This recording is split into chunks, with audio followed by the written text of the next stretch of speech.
5 starts right now.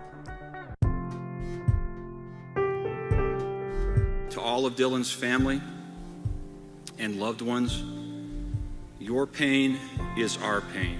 A fallen officer is laid to rest. Our time we had will never be long enough, and I'm not sure how to continue on without you. The community and Arvada police give a final send-off to Officer Dylan Vakov. Dylan always had a warrior mentality and knew every time he stepped out of the station, he would do what needed to be done. When it comes to reducing pollutants in the air, Colorado gets an F. How a new ruling by the EPA could impact your wallet. And a Denver woman is fed up after her car is stolen not once. It was actually stolen from an emergency room parking lot. Not twice. I had parked it in front of my house. But 3 times in the past year. And Thursday, the car was gone again. She's now begging police to do something so her car stops being the target of thieves. When these people do get caught, they just get put right back out in the street.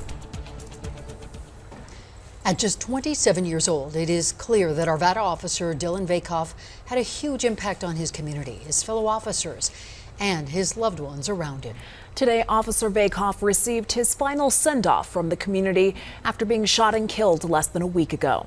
There was a large procession led by Arvada police and a service before Officer Vakov was laid to rest. Thank you for joining us for Denver 7 News at 5. I'm Jessica Porter. Good evening, I'm Ann Trujillo. Denver 7's Colette Bordelon begins our in-depth coverage on Officer Vakov's service, and Colette joins us now in our studio. Colette? The Arvada police chief says in Officer Vakov's final moments, he ran toward danger to protect his community. For his bravery and heroism, Officer Vakov was awarded the Medal of Valor, the highest honor anyone can receive in the department. And at his service today, his mom hopes everyone walks away asking themselves, what would Dylan do?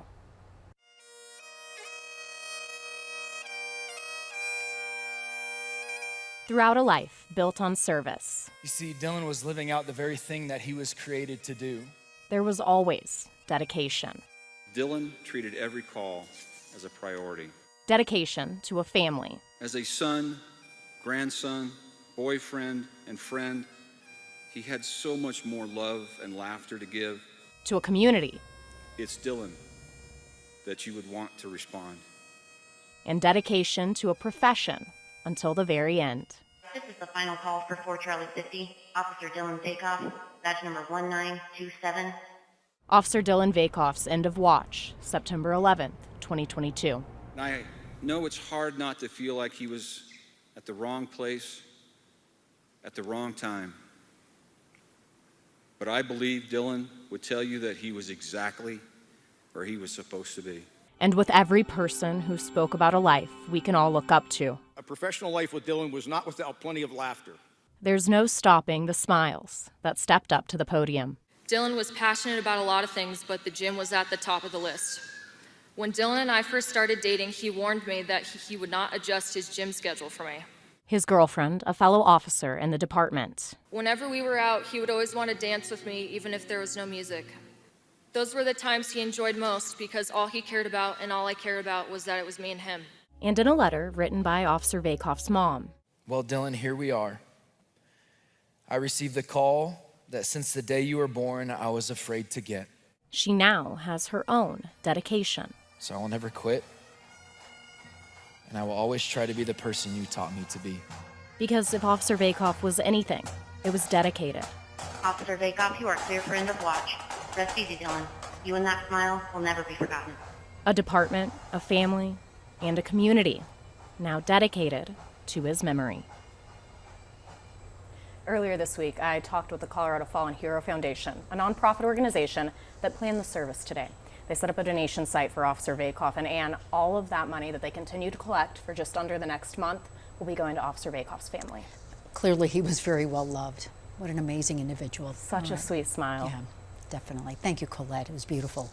And you can find a link to that Fallen Officer Fund up right now on denver7.com. Now, Officer Vakov's impact not just felt here in Colorado and Utah. A woodworker spent this week building a huge replica of Officer Vakov's badge. Nate I started making these memorial carvings a few years back when a Utah officer was killed in the line of duty, and he has since made hundreds of badges throughout the region. I hope that the family of the Officer Vakov can hang this somewhere special where they can look at it and 10, 15 years down the road and remember that sacrifice that he made for his community. Now, normally I shows up in person to present the badge. However, this time, one of his friends made the trip and coordinated with Officer Vakovs' family to give them the badge before today's service.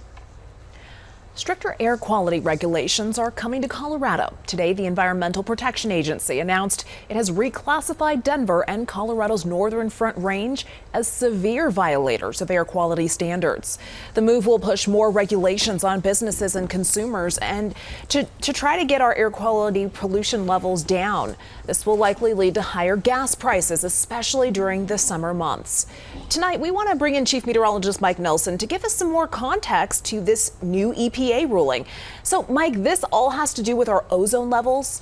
Well, there's ozone, which is the pollution that we have, and there's also particulates. You don't see the ozone, that's invisible, and there's some confusion on the good ozone, the ozone layer, which is way up in the stratosphere, that blocks out ultraviolet radiation. That's the good stuff, and that's when we talk about the ozone hole we're worried about. At the surface, though, the bad ozone is ground level ozone, and that's air pollution from exhaust gases. A chemical reaction happens with sunlight. It's harmful to breathe. It's hard on people that have heart conditions as well. So ground level ozone is the bad ozone. Now, as far as the particulates, fine smoke particles, that can be either from air pollution locally or from forest fires. Particulates are also a concern because they cause lung and eye and throat irritation. They can affect people with heart disease or asthma, cause premature death, and we are seeing greater amounts of the particulates as well, and that is related to climate change because we're seeing more days with that heavy smoke from forest fires. So it is all connected. The Front Range is particularly a bad spot for it because in certain conditions we'll get these areas that will trap in the pollution with an inversion and cause bad air quality. So you'd think we have these beautiful blue skies in Colorado, but actually because of the mountains we can very often trap the bad air right here along the Front Range. Thank you, Mike, for that very thorough explanation. And I looked into the state's plan to bring down the pollutants in Colorado's air. They include analyzing, finding, and using new technologies to control emissions. CDPHE also wants to create checkpoints throughout the upcoming years to track the state's progress towards air quality goals. And if you want ideas on things you can to limit your impact on Colorado's air, just read our in-depth article right now on Denver7.com. A Denver Quality Inn on Zunai Street and 27th is officially closing its doors today. It's been serving as a home for hundreds of people who are experiencing homelessness. The city of Denver says it's run out of FEMA money to keep it open. And Denver says case managers continue to work with individuals at the Quality Inn to ensure that they don't end up back on the streets. This week, we opened our Denver 7 Gives Fund for a now homeless mother of 3 who had been staying at the inn since the pandemic. So if you'd like to help her find a new place to live, just visit denver7.com/gives. Governor Jared Polis announcing this week that he would like the state's Commission on Juvenile Criminal Justice to re-examine auto theft sentencing. Colorado continues to be one of the top states for auto thefts. And today, Denver 7's Brian Wang spoke with one victim whose car keeps being targeted by thieves.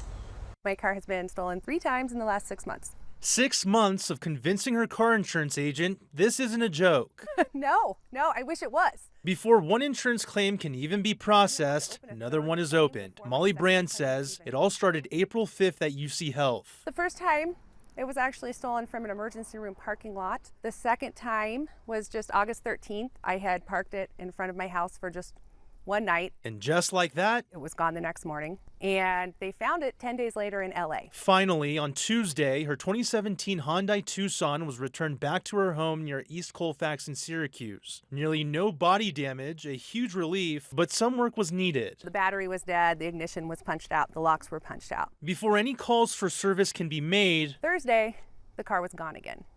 So somehow they stole my car that had a dead battery. With frustrations piling up with the police reports, Brand placed a flyer on her neighbors' doors warning them of the continuous auto thefts. She learned she's not the only victim nearby. Yeah, there's lots of people in this neighborhood who's had their cars stolen. Going in depth, just this month, city data shows 8 auto thefts were reported within just a few blocks of Brand's home, and more than 340 auto thefts were reported in the East Colfax neighborhood in the last year.